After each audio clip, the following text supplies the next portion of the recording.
নমস্কাৰ। আজি আচলতে যিগিটা কথা কম বুলি ভাবিছোঁ আপোনালোকৰ ওচৰত সেইখিনি আচলতে মই আইতাক দেখি অহা আৰু আচলতে অম্বুবাচীনো কেনেকৈ পালন কৰিব লাগে দুই এটামান কথা কম বুলি ভাবিছোঁ আপোনালোকৰ ওচৰত। ভুল ভ্ৰান্তি হ'ব পাৰে, ক্ষমা কৰি দিব। যিহেতু মই আইতাক দেখি আহিছোঁ, গতিকে আইতাই যিখিনি কৰিছিলে সেইখিনিহে আচলতে মই ক'বলৈ চেষ্টা কৰিম আৰু বিশেষকৈ আইতাই আচলতে যিখিনি কৈ গৈছিল সেইখিনিহে আপোনালোকৰ ওচৰত মই ক'বলৈ চেষ্টা কৰিম। গতিকে ভুল ভ্ৰান্তি হ'ব পাৰিব, ক্ষমা কৰি দিব আপোনালোকে। প্ৰথম কথা, আমি কি কি কৰিব লাগে আৰু কি কি কৰিব নালাগে অম্বুবাচীত।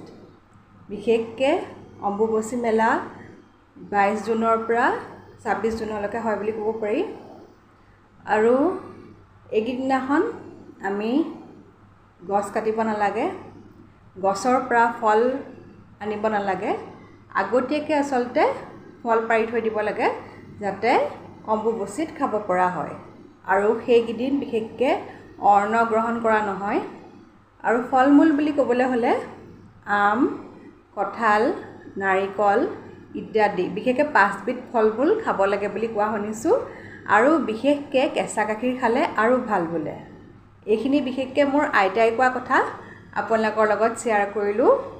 যদি ভিডিঅ'টো ভাল লাগিছে প্লিজ ছাবস্ক্ৰাইব কৰি দিব।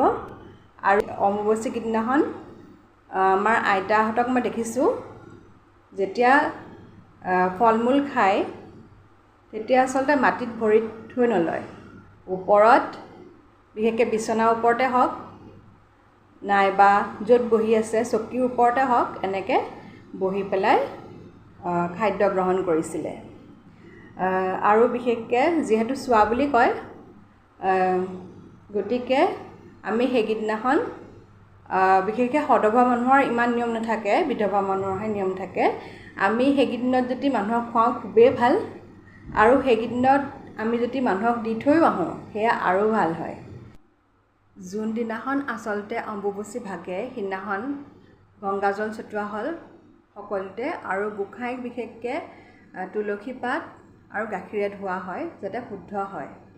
আৰু ক'বলৈ গ'লে আমাৰ আইতাই কোৱা মতে সেইকেইদিন যদি ভালকৈ পালন কৰা হয়, যোনে আচলতে পালিব পাৰে বিৰাটেই ভাল। আৰু ইমানেই আজি আছিলে ক'বলৈ কাৰণে।